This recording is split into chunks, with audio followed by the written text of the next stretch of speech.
La soie, elle vient d'un papillon qui s'appelle le Bombyx mori, qui va pondre des œufs, et de ces œufs vont éclore des chenilles qui vont baver un fil à l'intérieur duquel elles vont s'enfermer. Elles vont créer un cocon, et ce cocon, c'est en fait la soie, et sur un cocon, vous avez à peu près 1 km de fil. Et la particularité du fil de soie du cocon, c'est que c'est un seul fil. La soie est très importante à Lyon puisqu'on a commencé à tisser la soie en 1536 et ce sont des tisseurs italiens qui nous ont appris à tisser la soie et la ville de Lyon avait le monopole du tissage de la soie et le monopole d'importation des fils de soie. Donc toutes les soies qui entraient en France passaient par Lyon.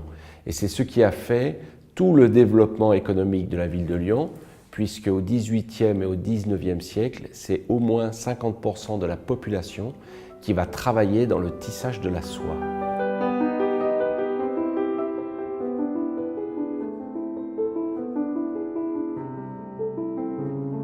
Le vrai nom des canuts, ce sont des maîtres ouvriers, tisseurs de fils d'or, d'argent et de soie. Et le petit nom canut, ça viendrait de la canette. En français, c'est donc cette petite bobine de bois que l'on installe dans la navette. Donc canut, celui qui utilise la canette. Ce sont donc des tisseurs qui travaillent des matières nobles. Et quelle est leur clientèle? Ce sont les rois, c'est l'armée, c'est l'église, c'est-à-dire les puissants. Donc les canuts, ils savent très bien pour qui ils travaillent. Donc ils ont une très grande fierté de leur travail, parce qu'ils travaillent des matières nobles pour les puissants de ce monde. Et puis il est un autre élément très important, les canuts ne sont pas des ouvriers, parce qu'en fait les canuts ils sont propriétaires des métiers à tisser. Ce sont des entrepreneurs, et on sait par exemple que les canuts en 1840, 80% des canuts savent lire, écrire, compter. Ce sont donc des gens qui sont instruits. Et ça, c'est la chose qui est absolument fondamentale et remarquable. Ils sont propriétaires de leur outil de production et ils sont éduqués. C'est ce qui va expliquer après toute l'importance des mouvements sociaux, des canuts à Lyon, qui vont être à la source pour la France de beaucoup de progrès sociaux.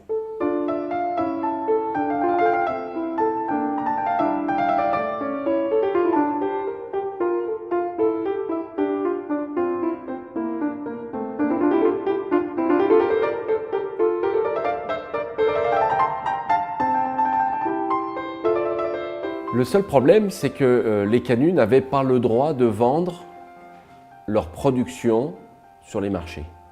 Ils étaient obligés de travailler avec un intermédiaire qu'on appelle à Lyon le fabricant de soieries ou le négociant ou le soyeux. Donc c'était les négociants qui voyageaient dans toute l'Europe, qui prenaient les commandes et qui revenaient à Lyon. Ils fournissaient aux canuts la soie et le dessin. Le canut tissait et quand il avait fini de tisser, il allait livrer sur le négociant qui vérifiait le tissu et en fonction du travail, eh bien, il payait ce qu'il avait envie de payer. Donc les canuts ne connaissaient jamais à l'avance le prix de leur travail.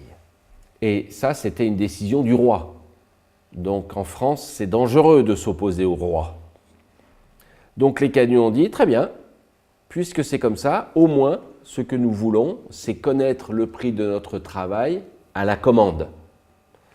Et donc, il y aura plusieurs révoltes en 1744, en 1745, en 1786. Et puis en 1831, après négociation, ils vont obtenir ce qu'ils appellent le tarif.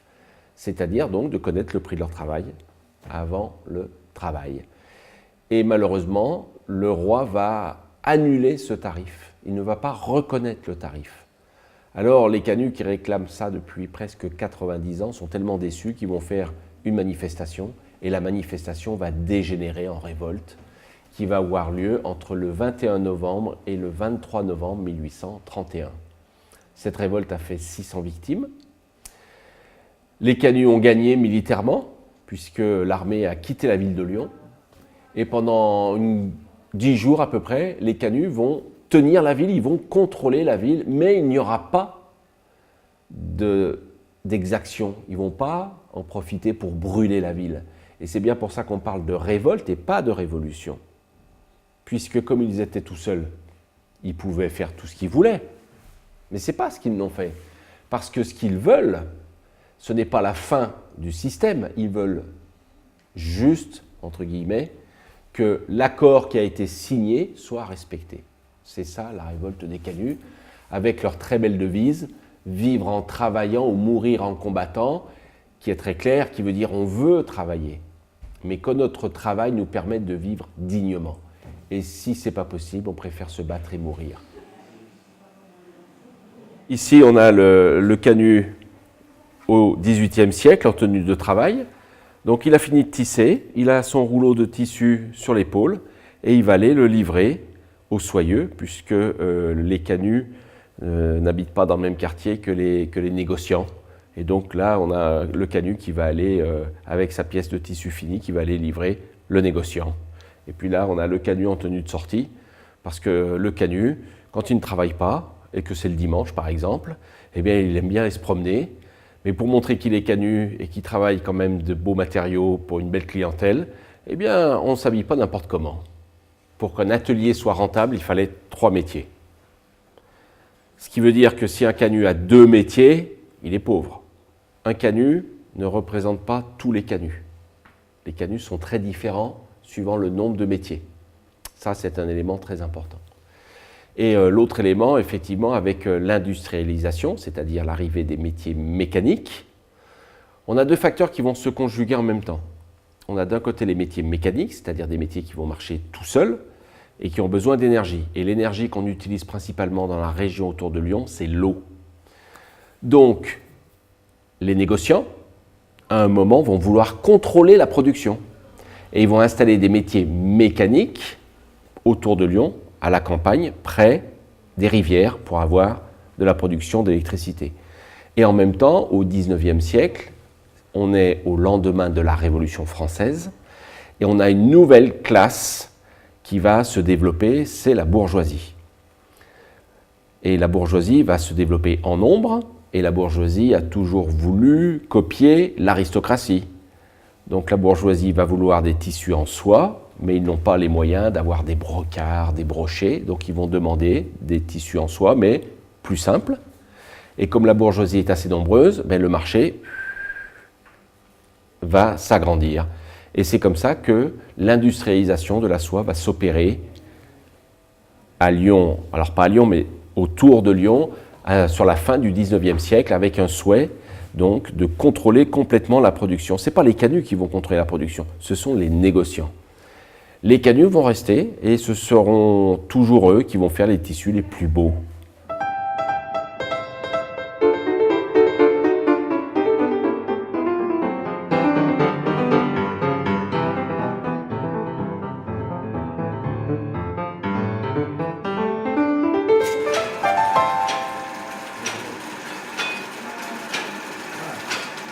Ici, on a cette machine qui s'appelle une canetière. C'est pour faire les canettes. Et comme vous voyez, la canette, elle va en fait associer le fil de 6 bobines. 6 bobines, et juste en tournant autour de la canette, ça va assembler les 6 fils et les tordre entre eux.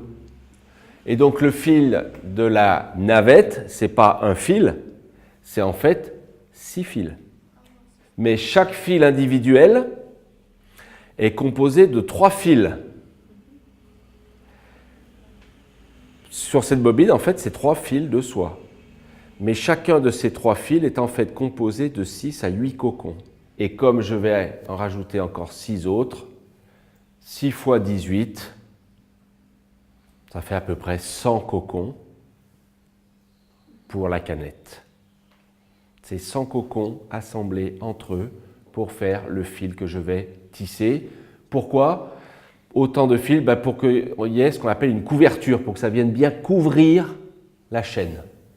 S'il y a moins de fils, ce sera trop léger, trop fin, transparent. Là, ce qu'on veut, on veut vraiment couvrir la chaîne.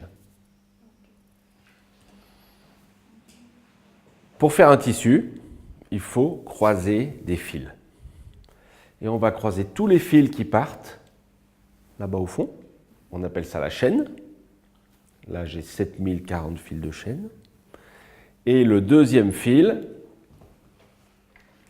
c'est la trame qui est sur la canette et la canette dans la navette.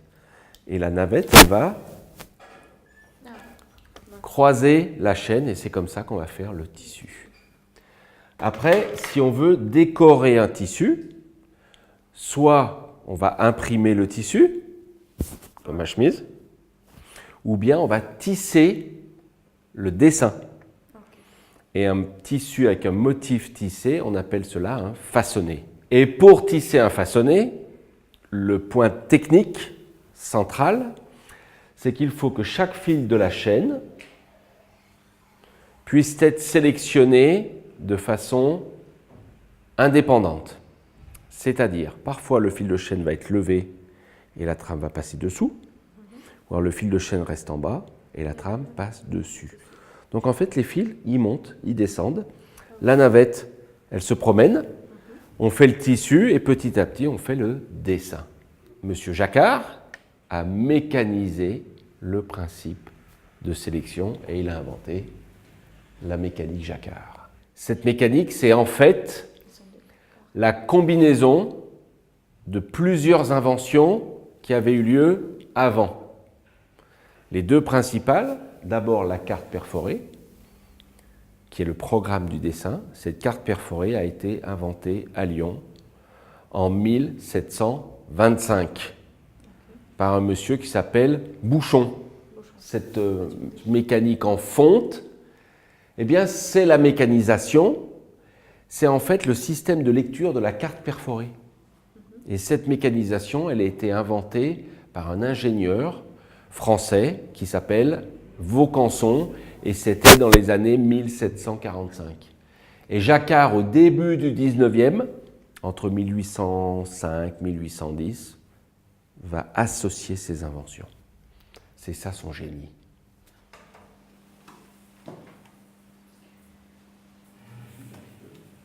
Et là, il n'y a pas beaucoup de fils levés, alors je vais prendre ces petites navettes et je passe couleur par couleur.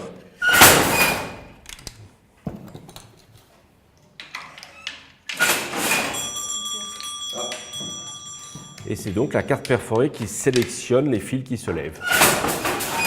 Et puis là, j'ai des fils levés sur toute la largeur, alors je vais lancer la navette. Je viens serrer et je lance la navette en tirant sur le bouton. Hop.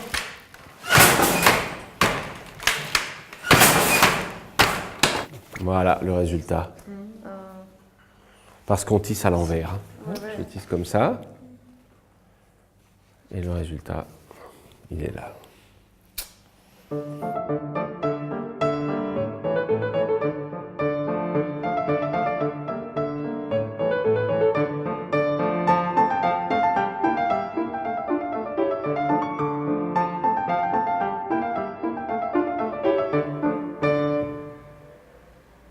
Ici, vous avez affaire à un métier à bras, c'est-à-dire qu'on utilisait surtout du coton et du chanvre, puisqu'on est dans une région où on a été producteur de chanvre, où il était traité sur place et tissé.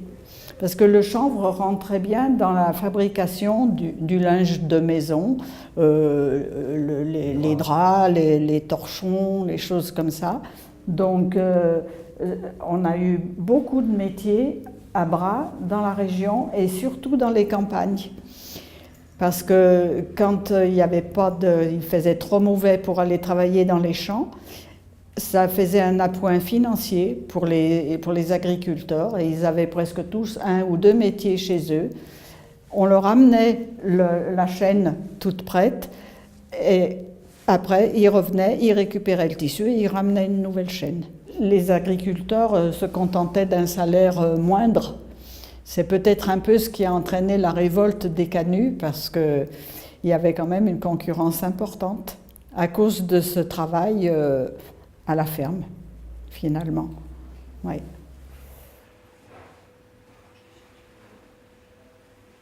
Ce métier est un métier à tisser de soierie. Soierie façonnée, puisqu'il a un dessin. À l'arrière, vous avez la chaîne. Le gros rouleau qui est à l'arrière du métier s'appelle la chaîne. Elle est pourvue de 6500 fils. Donc également 6500 arcades ici. Autant d'arcades que de fils. Le coloris de la chaîne, qui est un coloris argenté, c'est celui-ci qui est en longueur. Et après, c'est la trame. C'est la canette qui est à l'intérieur de la navette. La programmation du dessin, c'est le carton perforé que vous voyez ici. Les trous qui sont dans ce carton représentent les fleurs qui sont sur le tissu. Voilà. Donc, c'est une machine qui est équipée de 1340 aiguilles. Chaque aiguille commande 5 fils en même temps. Ça veut dire qu'il y aura 5 fois le dessin qui se reproduira sur le tissu. Il tape à 100 coups minute. C'est-à-dire que la navette traverse le battant 100 fois en 1 minute. Si on tournait vraiment en continu, ça ferait une production de 3 mètres à l'heure, à peu près.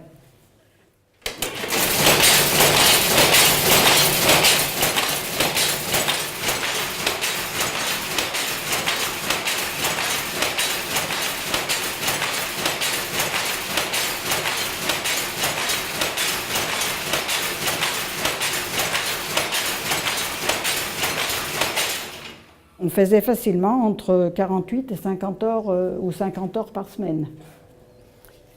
On rentrait dans le monde du travail jeune.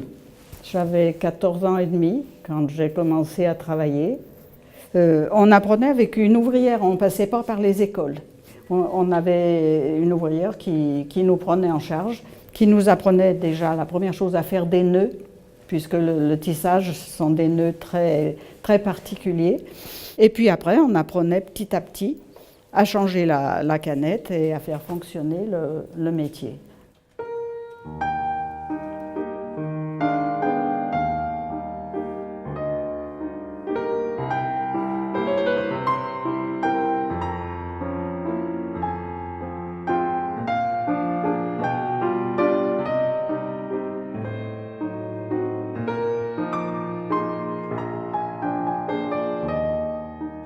Donc là, on est à l'atelier de soierie.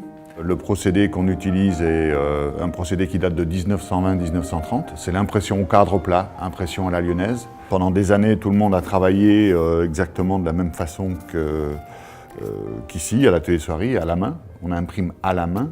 On n'imprime que sur soie, différentes qualités de soie. On peut faire des carrés, des écharpes, des cravates, des étoles, des châles. Enfin, il y a tout ce qui va être accessoire mode. Alors, c'est un atelier qui est ouvert au public, mais qui a une véritable fabrication. Une petite fabrication par rapport à des ateliers qui sont bien plus grands que chez nous et qui travaillent surtout sur machine. Nous, on a souhaité continuer à imprimer à la main pour sauvegarder ce procédé. Si on veut prendre l'exemple qui est au mur, c'est un peu le principe d'un pochoir. Et on a besoin d'un cadre par couleur. Hein. Donc là, par exemple, c'est une reproduction d'artiste, un peintre italien qui avait peint Lyon la nuit. La chambre de commerce, à l'époque, nous avait demandé de reproduire cet artiste sur soie. Donc dans un premier temps, il faut compter le nombre de couleurs que l'artiste a mis dans son tableau. Donc 9 couleurs, 9 cadres d'impression, 9 pochoirs. Voilà, donc là, on est sur un carré 90-90. C'est une reproduction d'artiste de Raoul Dufy. Donc on part d'un tissu de tergale au départ totalement perméable, que l'on va tendre sur un cadre. Ensuite, il faut passer sur toute la surface de ce tergale. Il faut passer une couche sensible qui va réagir à la lumière. Donc, on a ce tissu de tergale, on passe cette couche sensible, ensuite on vient positionner ce qu'on appelle un cliché de photogravure. On va se placer dans une chambre noire et on projette des ultraviolets. Donc là où passe la lumière à travers les parties claires du cliché, ça va faire réagir la couche sensible qui imperméabilise le tergal. Là où la lumière ne passe pas, ça me laisse mon tergal perméable. Et on fera toujours autant de clichés que de couleurs. On a peut-être 2000 cadres d'impression en stock à l'heure actuelle. Chaque nouveau dessin, il faut repréparer des nouveaux cadres d'impression. Moi, je travaille exactement de la même façon que chez mes parents. Rien n'a évolué. Mais c'est voulu, hein.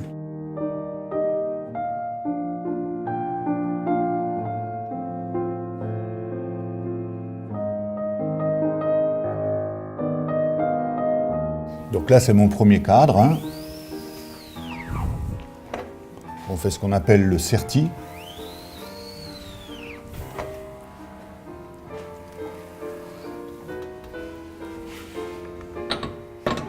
Donc là, on a une couleur très épaisse, hein, pour qu'on soit le plus net possible.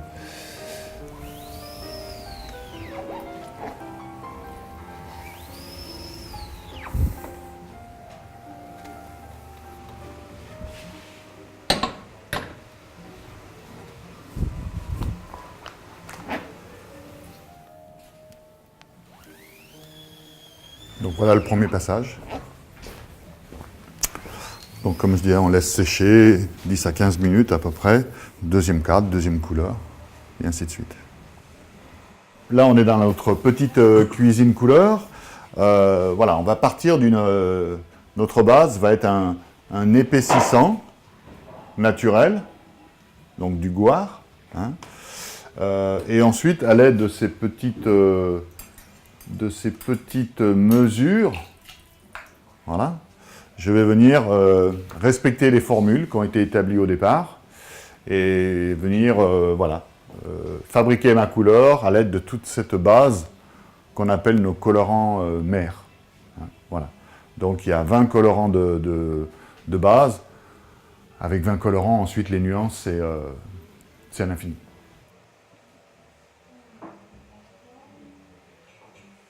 Voilà, ça c'est ce qu'on appelle une pâte d'impression. Donc voilà les couleurs qui me servent à imprimer le foulard de Dufy, de Raoul Dufy.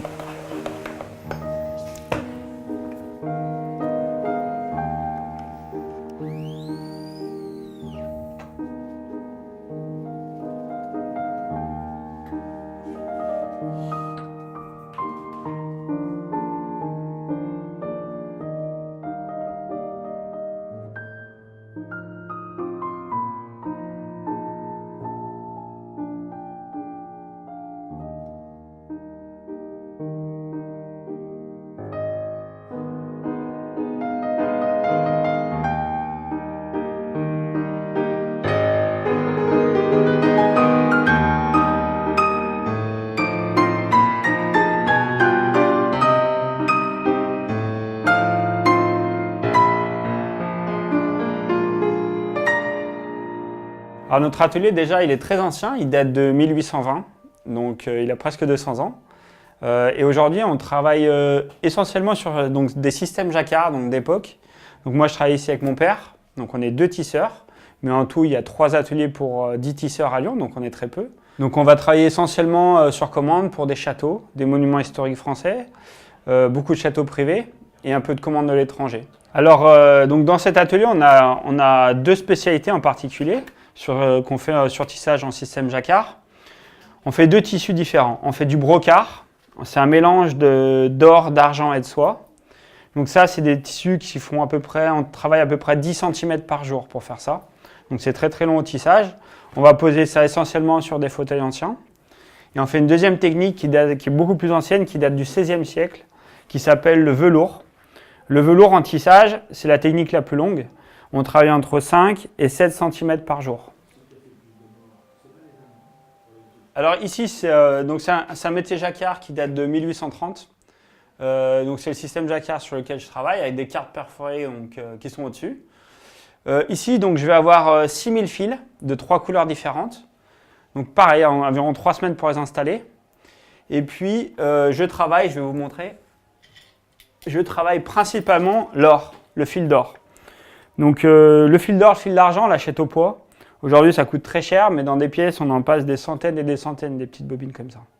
La pièce que je suis en train de tisser, en ce moment, je vais vous la montrer. une face d'or d'un côté, une face de soie de l'autre côté. Donc il y a vraiment deux faces. J'ai 25 mètres à faire de cette pièce. C'est une commande qui part au Japon, c'est pour faire un kimono.